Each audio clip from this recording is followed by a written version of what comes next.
We come together, we come together, we come together in the name of love. We come together, yes, we come together, we come together in the name of love. From every walk of life, every creed, every color, in friendship we all unite and bless the God in each other. We come together, we come together, we come together in the name of love, in the name of love. We are all in this together, together right now. Let's try and make it better for each other somehow. No one should go hungry, and everyone should feel loved. We're all in this together, every one of us. We're all in this together, every one of us. We're all in this together, every one of us.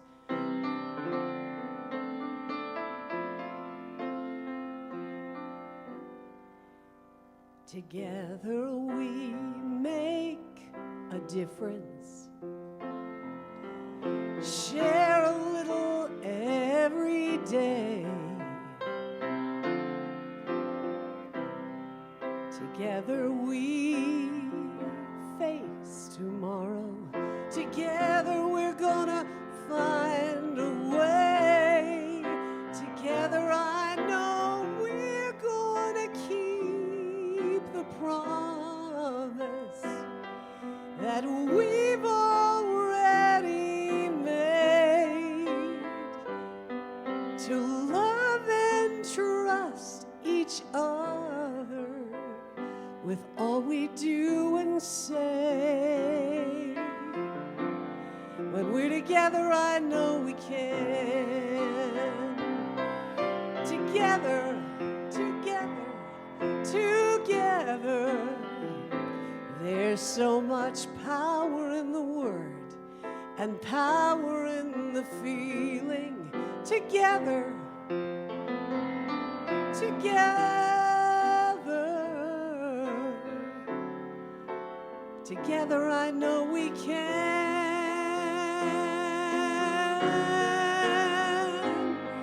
Together we watch the river rolling to the sea. Together we can feel that sunrise illuminating you and me. Together I know we're gonna climb the mountain. We're gonna touch the sky, and we're gonna keep climbing toward that rainbow up where the eagles fly. When we're together, I know we can. Together, together. When we're together, when we're together, I know we can.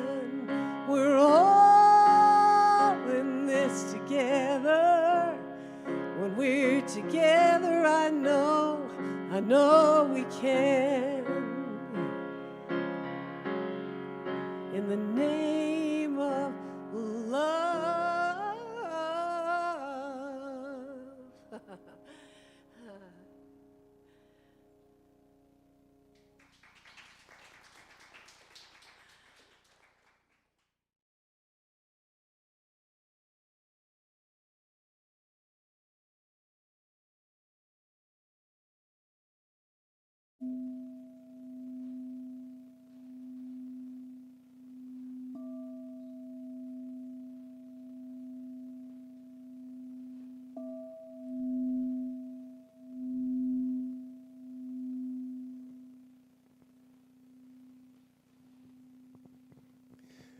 Now I'm going to invite you to walk with me into that prayer zone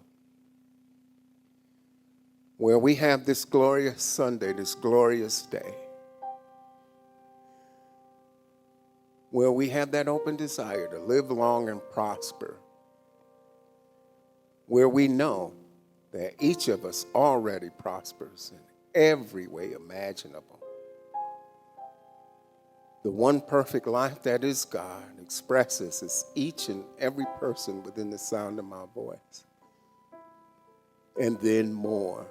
All that this divine life is, each and every one within the sound of my voice is perfect, whole, and complete in form and substance. We prosper with perfect health. We prosper with remarkable loving relationships. We prosper with meaningful work in the world to make it a better place.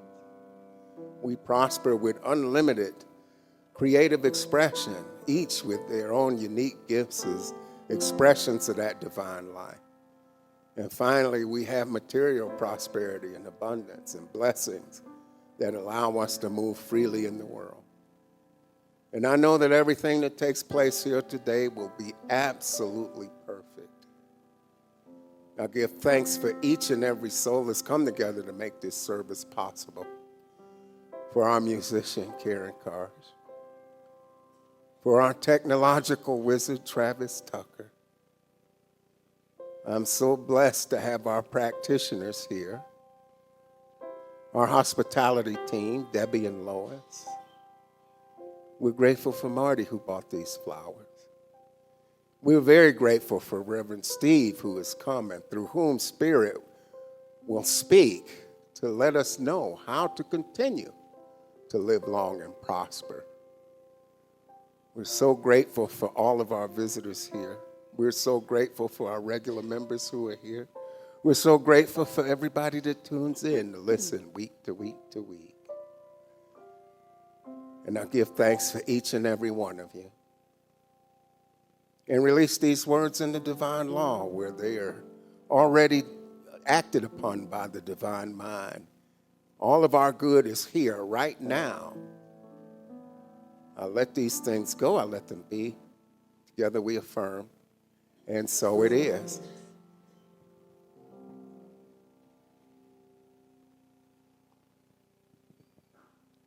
Our first words of inspiration this week come from Mr. Eric Butterworth. Faith required to demonstrate prosperity is not simply a pious pronouncement. Faith is expectancy. You do not receive what you want. You do not receive what you pray for. Not even what you say. You have faith in Him. You always receive what you actually expect. From John Roger. I am attached to my history of limitations, which weighs down the present. I have lost a war even if I win the battle. If I present myself and my point of view in loving with no attachment to the outcome, I have won before any battle has ever started. From our founder, the Honorable Dr. Ernest Holmes. The universal mind contains all knowledge. It is the potential ultimate of all things, period to it. All things are possible. Period to us, as much as possible, we can conceive according to the law.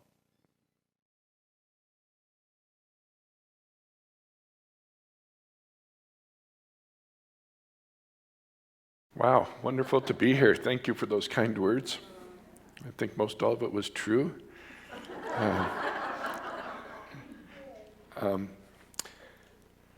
Denise, thank you for the introduction, and Karen for the music.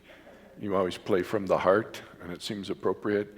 And Russell, your words were resonating with me. I just wanted to keep basking in your love. And so the togetherness that you sang about, thank you for letting me be part of that togetherness here today. I'm glad to be back. Same beautiful faces. You haven't aged at all. Can you hear okay? Yeah. And keeping with the topic of the month, my talk for today addresses prosperity. There's three components I feel that are keys to living a prosperous life. And one of those keys is to live our life on purpose, to answer our unique divine calling. My latest personal calling, as Denise said, is to be Miss Santa Claus with my wife Terry, and we're about to experience our first holiday season as Santa and Mrs. Claus. This was never an intention of mine or a goal, but when COVID set in and the isolation turned out to be longer than the 2 weeks that they were predicting, I thought, well, if I'm going to live like a hermit, I might as well look like one. So I started growing out my hair and my beard. And I started growing my hair, and it kept growing, and I just kept on growing. And the hermit look that was kind of in that ministry, my beard was shorter, morphed into being Santa. And let's see if you think we can do it.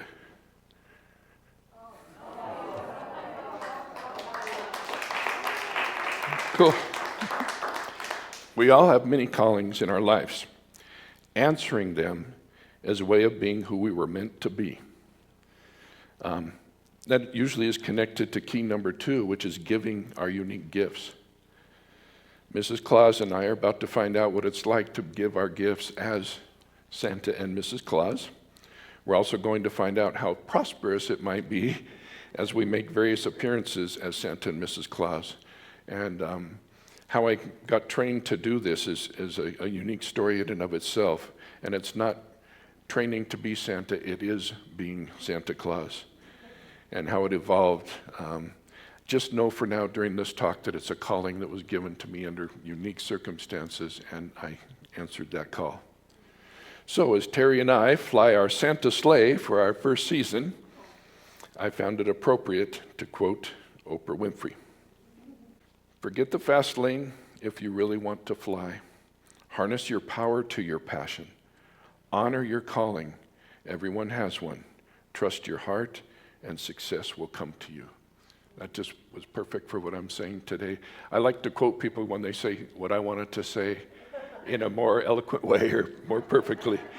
And I think we could all agree that Oprah knows a thing or two about prosperity and success, being the billionaire that she is. So when I was first invited to speak here again, or for the second time, at this beautiful, affluent congregation, I gladly accepted, and when Denise informed me that the topic would be on prosperity, immediately what popped into my mind was live long and prosper. I had that image of Mr. Spock from Star Trek doing the Vulcan hand sign, live long and prosper. That just popped into my head. And I thought, well, that might be a good title for the talk. But I also believe that my talk should remind us of the Science of Mind principles and incorporate that as well. So when I'm preparing a talk, I often go to the dictionary for my message or whatever the key words are in the message I'm going to give, and how they relate to my particular talk for that day. So my things are shared, my messages are shared in many ways, but I think it's good to go to the dictionary and see what prosperity says. And I actually did go online and look it up.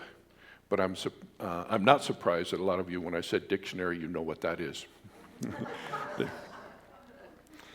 The younger people just Google everything. And I did go to Wikipedia, and when I entered prosperity, it says noun, a noun, the condition of being prosperous, the state of being prosperous, advance, or gain in anything good or desirable, successful progress in any business or enterprise. I read that word.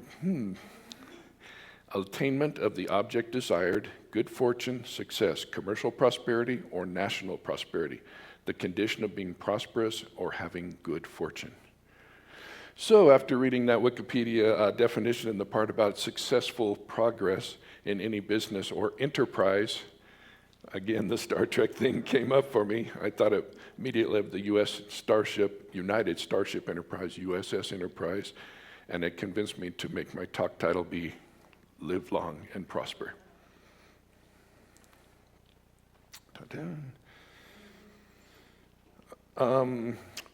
Who among you are my fellow Trekkies? Do we have Trekkies here?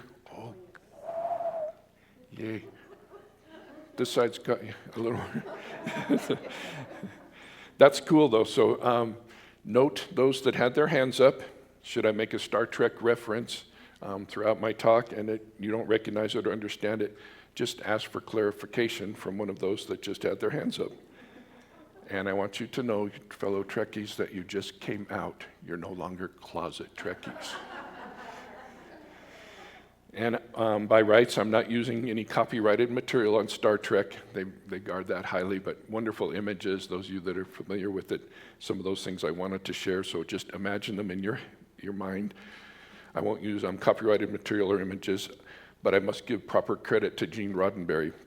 He was the creator and the producer of the Star Trek television series.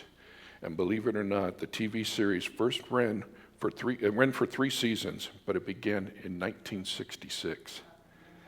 And yet how strongly it is still in, the movies have come since then, but I still have a deep held respect for Mr. Spock, the Vulcan crew member of the Starship Enterprise. And my wife Terry has some books that we were looking at and just getting ideas, and this is one that really came to me. And the back cover, I just was reading it, and it seemed appropriate for me to share this with you now. If I am not Spock, who is?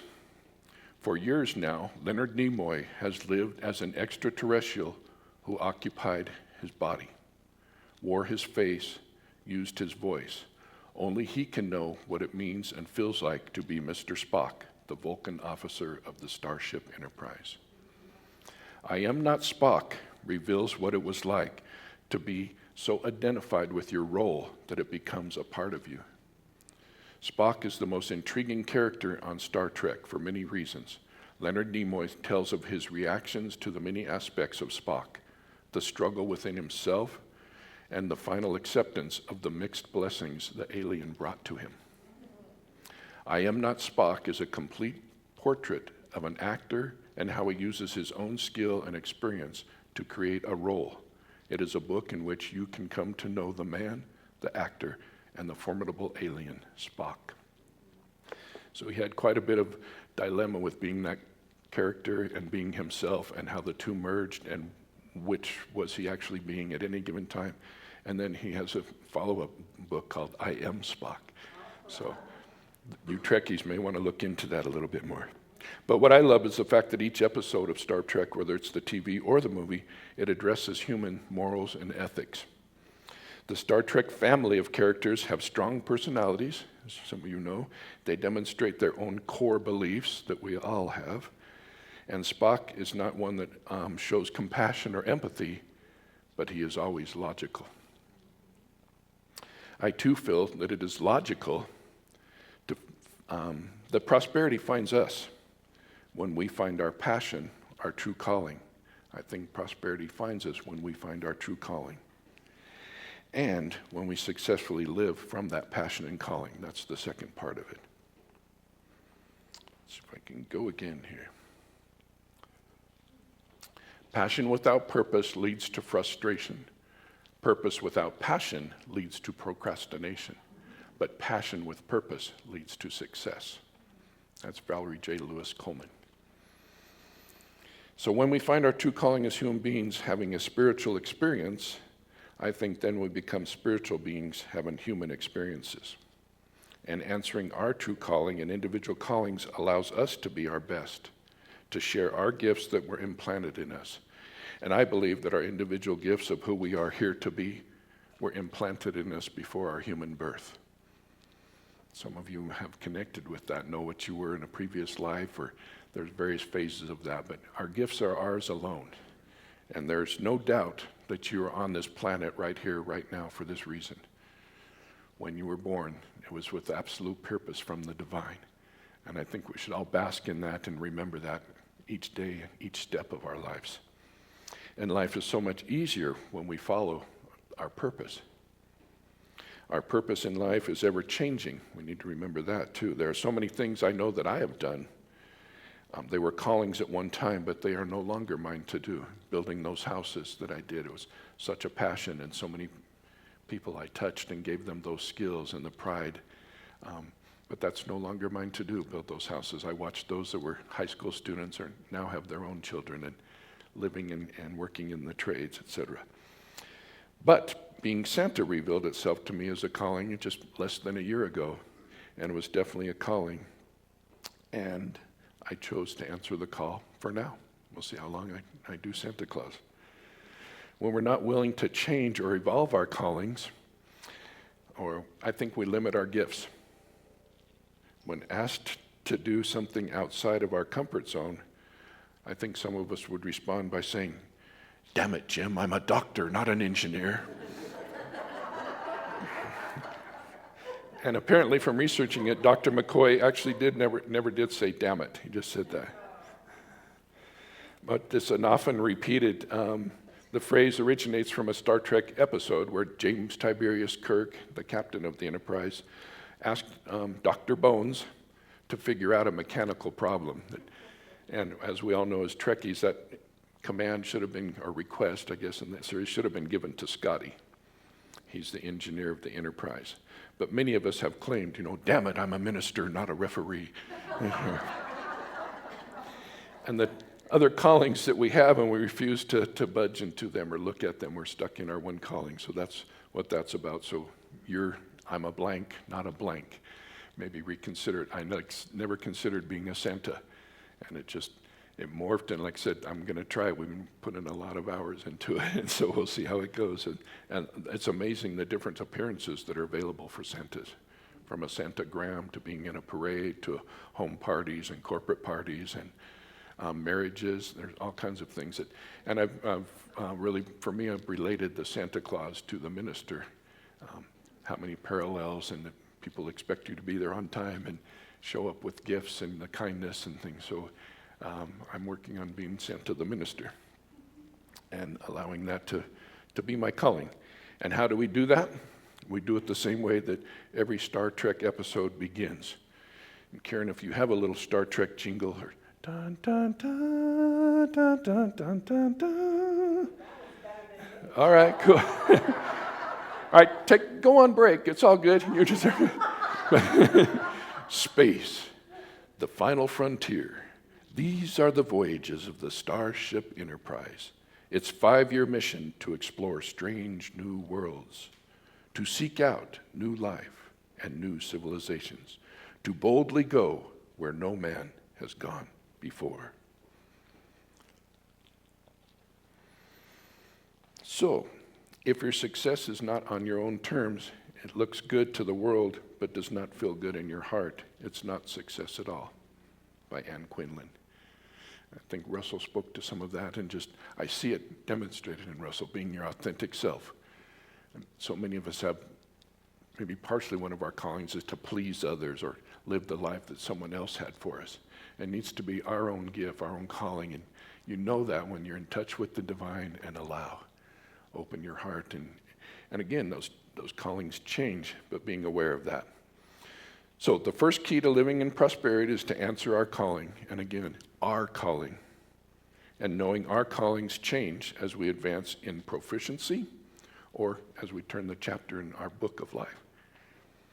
A new chapter. The second key to prosperity, I think, is what Ernest Holmes, our founder, and the Science of Mind teaching, he calls it a mental equivalent. Some of you are very familiar with it. Maybe you've never heard the term before, but Dr. David Goldberg that spoke here last week touched on it. Mental equivalencies are one of the many Science of Mind principles. It's important for us to know the Science of Mind principles, to know them, but I think it's equally or even more important for us to practice them. Practice them and put them to work for us in our lives. Those principles, there are so many of them, and we don't know of them, but they're still acting. We're still activating them with our consciousness, but when we become aware of them, we can use them more efficiently. So our mental equivalent, I see it as just Well, let me go back and say that I'm going to bring up a quote here, and as I share it, it's written on the slide the same way that Ernest Holmes spoke it. And this has been up for me lately, that some people hear Ernest's words and see them as gender bias. And people, when he says he or a man should do this and he will recognize this, etc. So I want you to know that I don't want it to sound that way. And I trust that Ernest had no gender bias as he was writing and speaking his teachings. But when using the word man, he was referring to all humans. So I thought I'd just throw that disclaimer out there. And now what I was going to say ahead of time is our mental equivalent is the ability to possess as much of something as we believe we can. It is the limit of our beliefs. The mental equivalent is both. You can expand that equivalent or you can limit it. It's what size of container do you bring? And our prosperity is relevant to our thinking. So a man does not suddenly become affluent because he sits around and thinks, I'm a multimillionaire. But when he thinks affluently, he does begin to demonstrate prosperity. So that's a direct Ernest Holmes prosperity quote, and I pulled it out of the Science of Mind textbook. Some of you own it, some of you may have heard of it. It's a handbook for practitioners and ministers throughout our training, and I suggest that you read it, but for me, I recommend reading it a little bit at a time. Ernest Holmes is so deep, and the way he speaks is like Yoda sometimes, almost backwards. But when you reread it and get a different meaning or the deeper meaning of it, but it's a wonderful textbook to learn the science of mind principles and the teachings that Ernest wanted. He never really wanted this to be a church or a religion. It was always set up to be a teaching and a way of life in his mind. And chapter 16 is titled The Principles of Successful Living, and it addresses a lot of what I'm speaking about today. So if you want to go deeper about this message and the month that we've had of prosperity here, the chapter 16, Principles of Successful Living. Science of Mind is not a get-rich-quick scheme, nor does it promise something for nothing. It does, however, promise the one who will comply with its teachings shall be able to bring greater possibilities and happier conditions to their experience.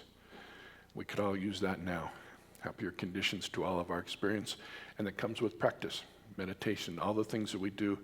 Practitioners are called that because we practice and remind us of those practices. And we all need that, and we're all reminders for each other.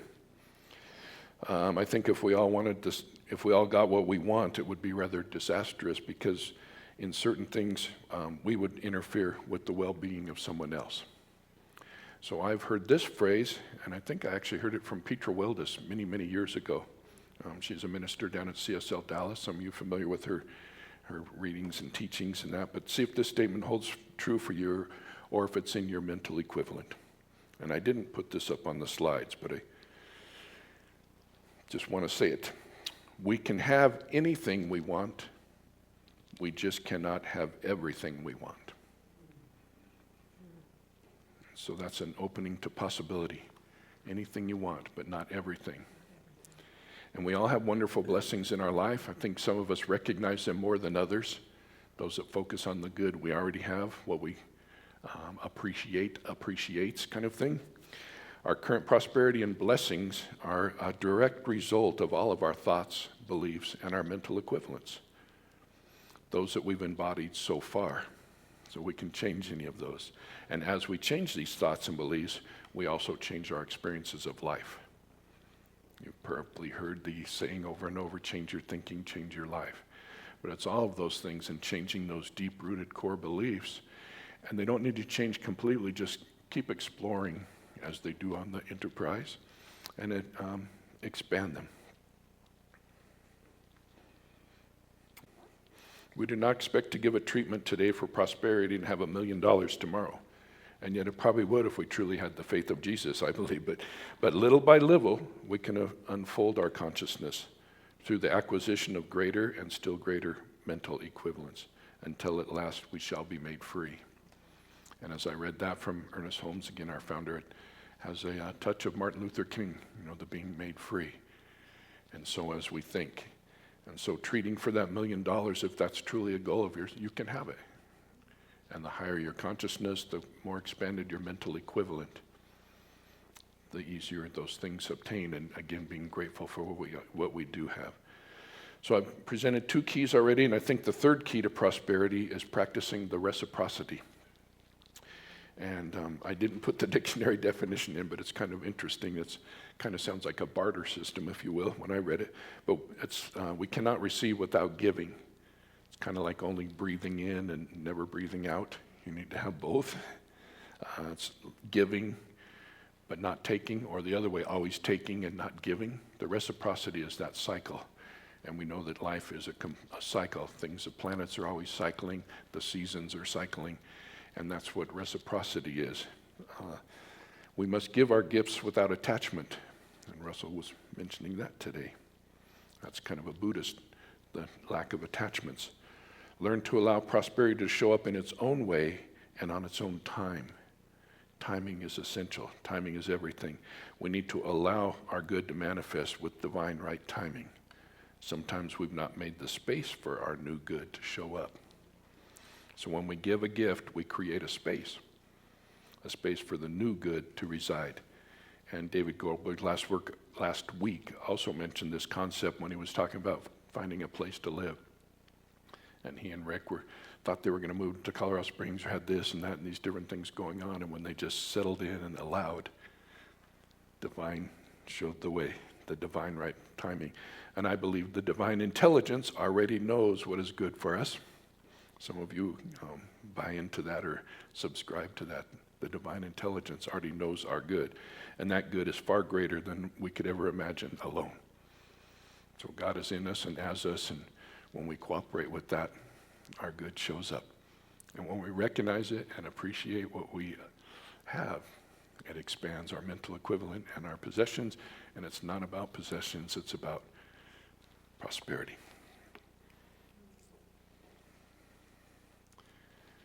In our willingness to give that which we seek, we keep the abundance of the universe circulating in our lives. Deepak Chopra. And many are familiar with him. And Oprah. Did you have a question? No. Okay. Cool. That's all good. Many are aware of his work with Oprah Winfrey, who I quoted earlier. They were teaming up on some things, and those two personalities were very strong together. Is anybody familiar with their work? And see some heads nodding. Well, I have to share that Oprah really didn't want to marry Deepak. She thought about it, but she didn't want to, just because she didn't want to be known as Oprah Chopra. I knew that was coming. Sorry.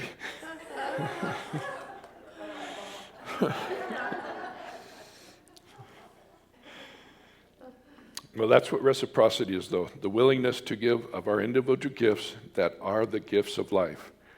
Our individual gifts that no one else can express the same way that we can. They're yours. Others need to experience the gifts that you alone possess. So my current calling is to be Santa, and I accept this mission.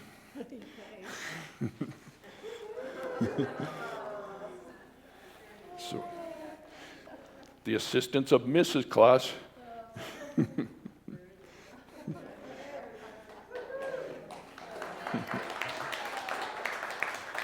Oh. Oh, yay. And how do we do that? Space, the final frontier on your life voyage. Make it your mission to discover your life's true calling, expand your mental equivalent, practice and demonstrate reciprocity, to explore strange new worlds, seek out new life and new civilizations, to boldly go where no one has gone before. Live long and prosper.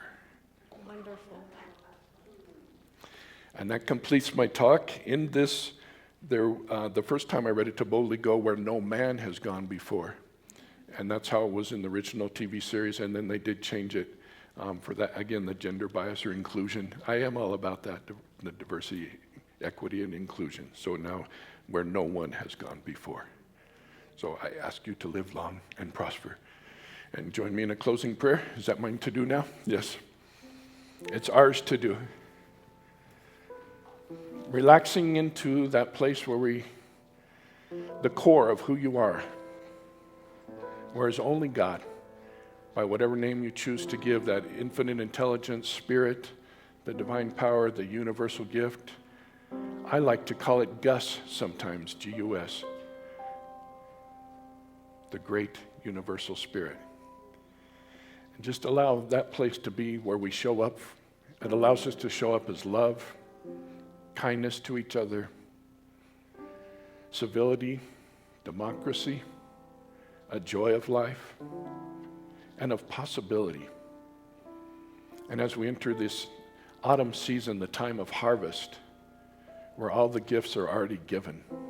Many times throughout the Bible and the teachings of Jesus, the gifts are ours for the receiving. Ask and it shall be given unto you.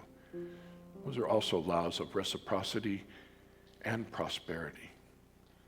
And when we accept with open hearts and we give freely of our hearts and of our love, the core of who we are, a place that knows no lack,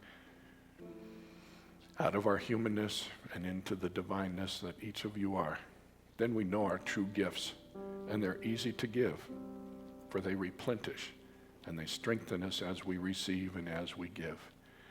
So with grateful hearts, as we prepare to go our separate ways today, we acknowledge there is no such thing as separation. Deeply we are one. We are blessed in togetherness. We are blessed in so many ways. We acknowledge them. We give great thanks. And we affirm this truth together by saying, and so it is. Namaste.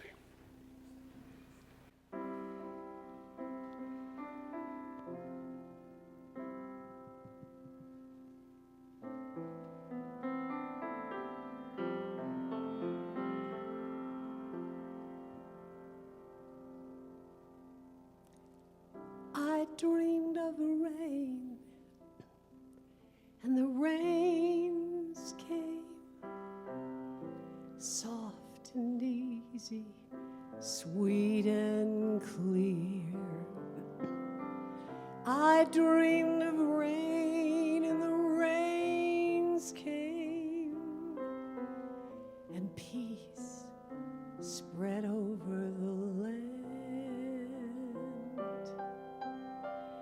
I dreamed of rain, and those rains came soft and easy, sweet and clear. I dreamed of rain, and the rains came, and peace spread over this land.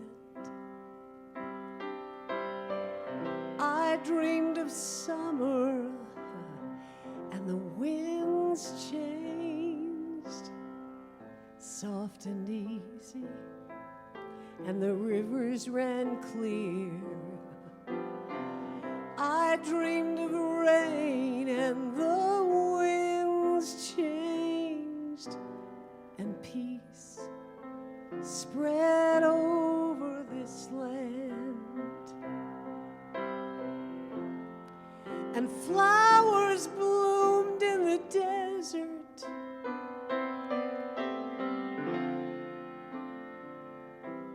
and the earth was soft, and the sky was clear. I dreamed of heaven, and the earth sang. It sang about living your best life, going somewhere no one has ever been before. I dreamed of summer and heaven, and the earth sang. And it's up to you and me to give and receive reciprocity. And let peace be. I dreamed of heaven, and the earth sang, and the earth was easy, and the music was clear. I dreamed of heaven and the earth sang, and peace spread over the land. And God is always in all of us, wherever we are, right where we will be. Life can change, that's how it's meant to be.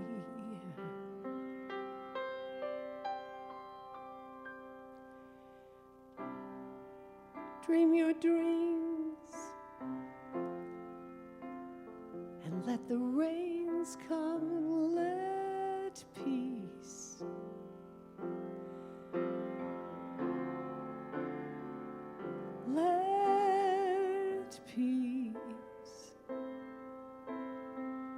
peace